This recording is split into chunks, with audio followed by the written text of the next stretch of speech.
Hello. It's a pleasure to be here. Thank you. So, back in 2011, I had the opportunity of traveling a lot. I got to circumnavigate the world by ship, and I got very close to dying in Ghana, near-life experience. Later, I was diagnosed with Crohn's disease, but have come to full remission from that through an introduction to the law of attraction.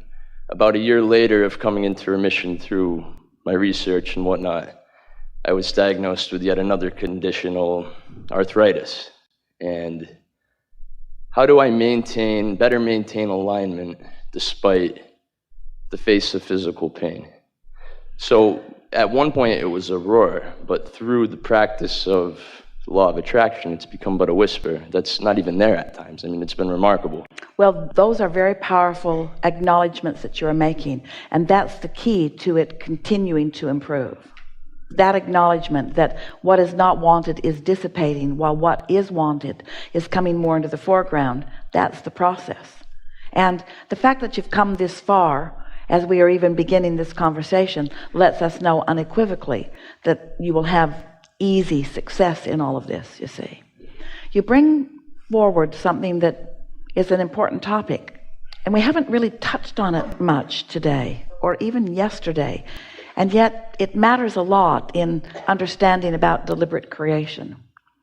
What has come about because of attention to things, and what is so compelling to most of our physical friends because all of your physical senses are translating it in a meaningful way. This is a vibrational universe that you translate through your eyes. That's why you see, and through your ears, that's why you hear, and nose and fingertips and taste buds.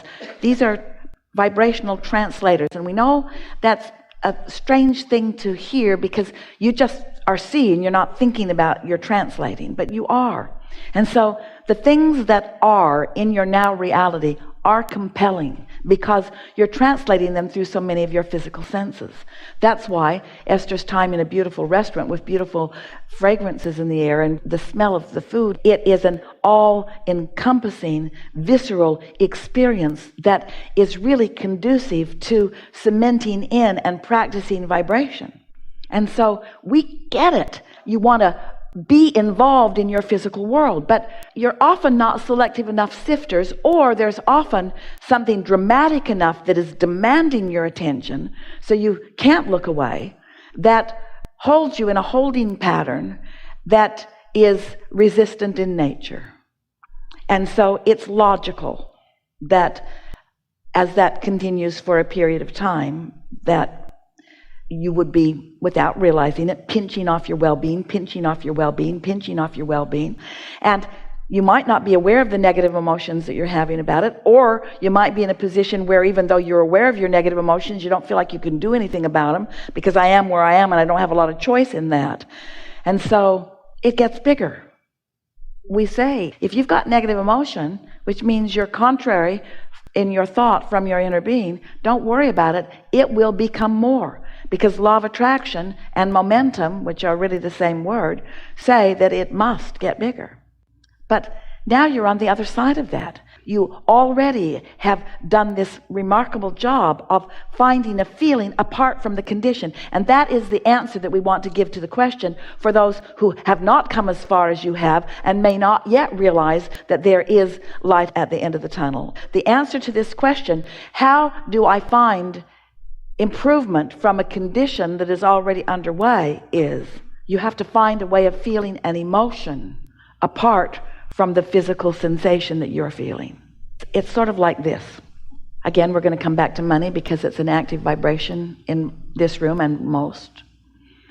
So I really want an extra $100,000 a year, or 2 or 3 or 4, or I want more and I want it soon. Well, it is unlikely that you're going to demand it from the ethers right here this red hot minute. But you can, in 5 or 10 minutes, conjure the feeling of prosperity within you.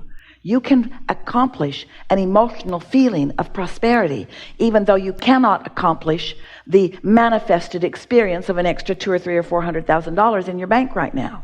You see what we're getting at? So as you accept that you can separate reality from feeling, that feeling does not have to be a byproduct of what is. In fact, if the emotion that you feel is always, as it usually is for most humans, a byproduct of what is, then what is doesn't change. Different faces, different places, but the same basic experience over and over again. You see what we're getting at?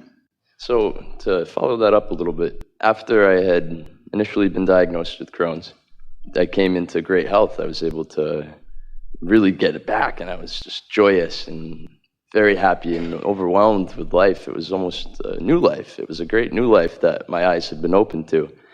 But then, I don't know if there must have been something active in my vibration that called forth the next diagnosis, well, which was... It's not unusual, is it? It's that subject that has what is wanted on one end of the stick and what is not wanted on the other end of the stick. Anytime you've overcome something, what you've overcome is still sort of active in your vibration. So now that I'm at the precipice of overcoming the second hurdle, I pretty much have. Now, I don't want it to come back. By not relitigating it and by not speaking as if you've overcome it, by being in the improved now, not having come from the not improved then.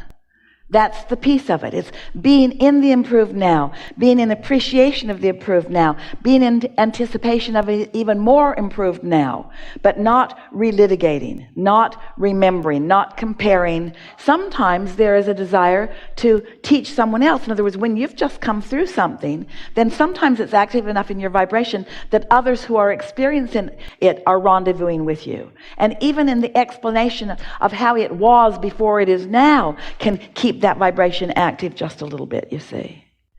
It is natural. Say that better. It is common. It is unnatural in the scheme of who you are. But it is common for our human friends to want to teach their success to others. And in doing so, they often subdue their success because they're trying so hard to relate to the others that they don't allow themselves to stay in the clear space that they could. And the reason you do that is because you are so determined to serve. And we think it is a wonderful thing to be an uplifter, but you must serve your own alignment first. And as we were talking to our sweet mother just a moment ago, you want to focus on the playtime that is desired, not try to get someone to talk about something that's bothering them. So my last question is, when just recently I had a quick episode. Now, they used to last up to 8 months until I had discovered your iteration of the law of attraction and stopped focusing on the pain. When I stopped focusing, it went away. And over the past week or so, after about a 7-month period, I had a 24-hour period of time where it revealed itself, and then I started to freak out, but I gave in, I remembered, and it's gone. Sometimes Esther's watching television, and afterwards she'll say to someone, I think I have a little gout, and maybe a little mesothelioma, maybe a little... Those advertisements get to you. You don't have to watch more than about 1,000 of them before you've got it. So for it to have disappeared so quickly was remarkable, but I guess my question is that pain a reflection of my state of alignment? Yes, okay. Yes it is. If you are ever in physical discomfort, here's the most productive way of looking at it. So you say to yourself, or you acknowledge that, when you ask, it is always given. Do you acknowledge that? Yes. We've been talking about that for a long time. You have trillions of cells in your physical apparatus, and they are all consciousness, and they are all continuously asking for what they need from each other and from without. They are asking for energy. They are asking for replenishment. They are asking for water a lot. They are asking for water a lot. That's why you translate it into thirst or hunger. That's part of that translation process. And so the cells of your body are asking and asking and asking. And when you are tuned in, tapped in, turned on, as they ask and you're not in the way because you're feeling good and all your circuits are wide open, then they ask and receive, and they ask and receive, and they ask and receive. We like to call this receiving mode the replenishing mode. You ask and it is replenished, and you ask and it is replenished, and you ask and it is replenished. But if you're not in that receiving mode, if you are in some sort of despair or some sort of worry or some sort of fear or some sort of danger, and your cells are asking, then they're asking, but your circuits aren't open. And when your circuits aren't open to what your cells are asking for, the physical sensation is discomfort. That's what it means. You're not letting the energy flow. Don't you love knowing that? So then what do you do about it? Don't panic. Just say, oh, this discomfort means that help's on the way. This discomfort means that my cells are asking and the source is answering. Because if your cells were asking and source wasn't answering, wouldn't matter how disconnected you are or how closed off your circuits are, you would not feel discomfort. But the fact that you feel discomfort means two important things. Your cells are asking and source is answering, and if you'll chill out, all is well. Okay, thank you. Really good conversation. Thank you.